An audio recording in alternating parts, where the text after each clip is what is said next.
देश के नागरिकों का एक फैसला अगले सैकड़ों वर्षों का भविष्य तय करता है।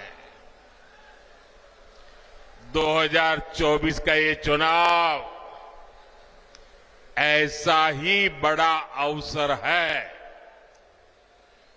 ये कोई सामान्य चुनाव नहीं है।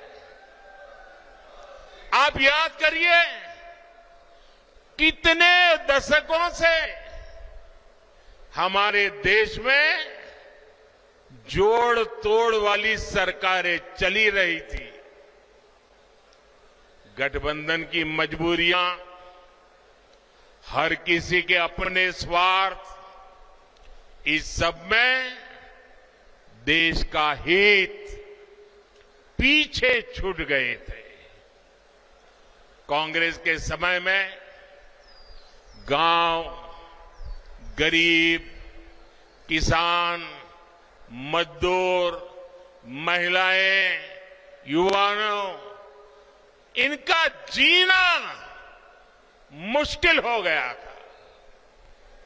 हर दिन अखबारों में या तो घोटालों की खबरें छपती थी या आतंकी हमलों की खबरें आती थी।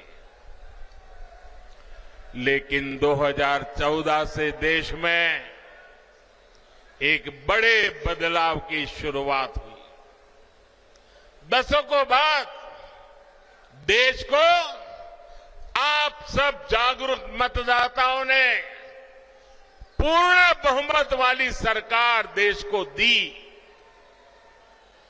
आज भारत समंदर पर बड़े बड़े पुल बना रहा है।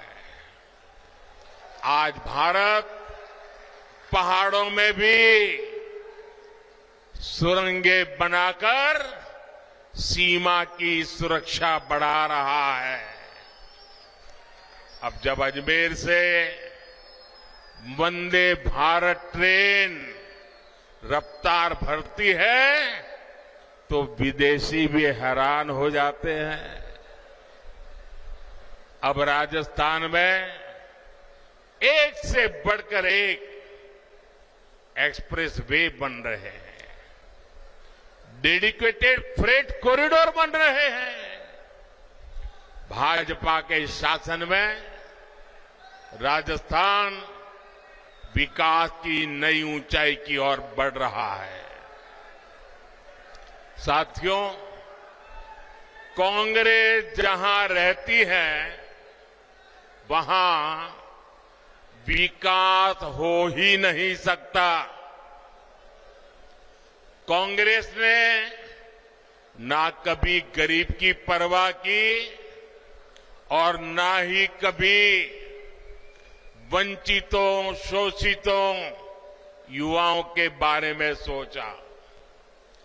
कांग्रेस के लिए यही कहा जा सकता है, एक तो करेला, दूसरे नीम चढ़ा। एक तो परिवारवादी पार्टी और दूसरा उतना ही भ्रष्टाचारी पार्टी। आप याद करिए, कांग्रेस सरकार में राजस्थान को लेकर कैसी खबरें आती थी।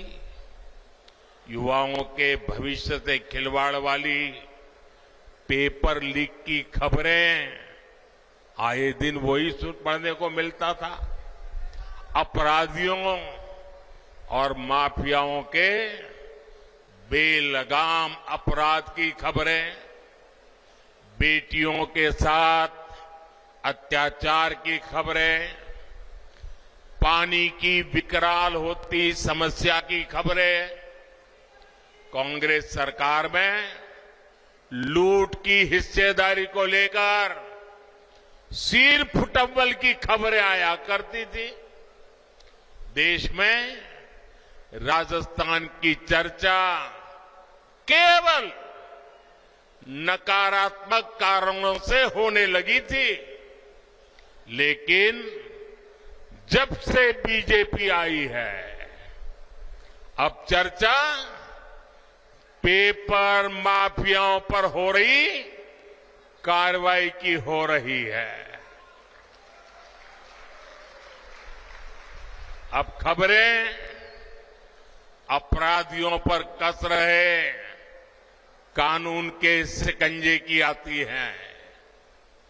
यहां भाजपा सरकार के आने के 100 दिन के भीतर ही वर्षों से लटकी ईआरसीपी पर सहमति बन गई है। ईआरसीपी से राजस्थान के एक बड़े इलाके में पानी का संकट खत्म होने जा रहा है। जिस तेज रफ्तार से देश का विकास होना चाहिए, वो तेज रफ्तार सिर्फ और सिर्फ भाजपा ही दे सकती है।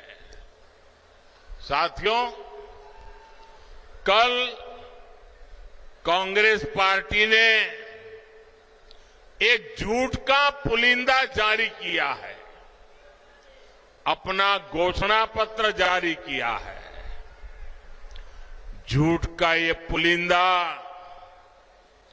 कांग्रेस की एक बहुत बड़ी सच्चाई, कांग्रेस को बेनकाब करने वाला एक घोषणा पत्र है।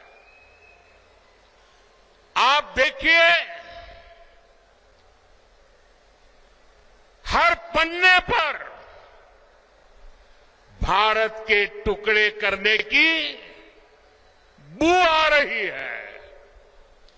कांग्रेस के घोषणा पत्र में वही सोच झलकती है जो सोच आजादी के समय मुस्लिम लीग में थी।